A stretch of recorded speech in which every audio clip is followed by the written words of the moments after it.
Good morning, viewers, and welcome. Today we're joined by David Marshall, the Heart and Hand podcast legend, for a wee chat. So the first question I'm going to ask you, David, is where do you see yourself in a year's time after you leave university? That's a good question. Hopefully working somewhere within sport. I don't really know what that avenue is going to be, if it's going to be working for a paper or working with a TV company. Ideally though, that'll be what I'm doing, hopefully the more as I've went on in uni, I've been more gravitated towards trying to get into that kind of club media side of things, or independent media as well. Working for a mainstream newspaper has kind of lost its appeal for me. I'd like to, be with a company that's at the forefront of like new media, digital media, and because I think that's where more my skills are suited to. I mean, we're nearing our end at time at university here. It's been 4 long years and some more after that for yourself being at college. But how has college and university prepared you for professional employment in the future? Well, firstly, going to college was really important for me. It helped me to get those skills to begin with, and allowed me to grow up and mature a wee bit as well. I'd recommend to anyone thinking of going to further education, I'd recommend going to college first before going to uni. Particularly the course I'd done at City Glasgow, it was a practical journalism HND. That it was exactly what it says. It allowed me to get a lot of those practical skills in terms of writing, editing, interviewing. When I came to uni, then I felt like I was much more prepared than for the guys, for example, that were just coming straight from school going into it. They had that wee catching up to do, and I think everyone's at that a similar stage now. But certainly I think that gave me an advantage at the start. Coming to uni, that just I think that allowed me to hone my skills and get better every year.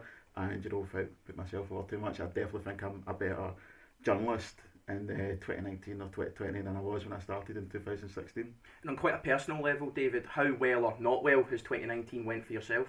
2019's been a really good year for me. I've continued to work with the Glasgow Clan, doing stuff for them.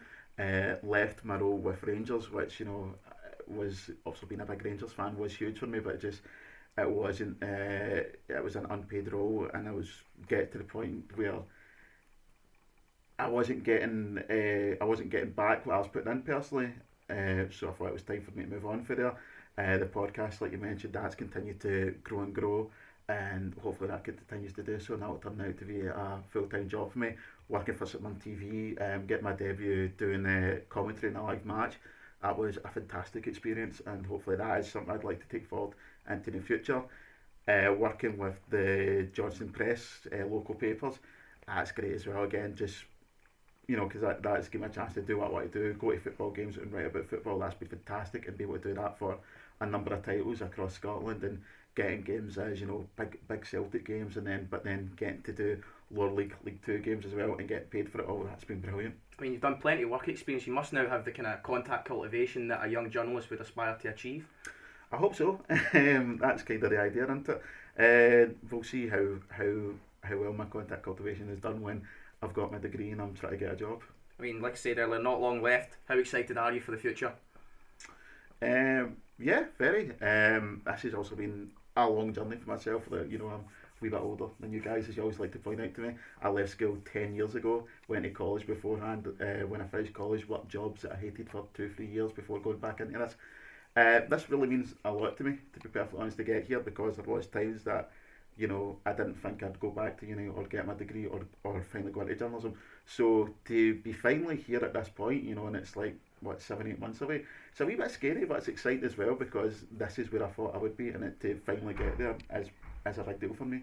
Well, David, all I can do, and I'm sure as everyone else does, is wish you all the best for future employment, and thank you very much for your time this morning for coming on. Thanks, Scott.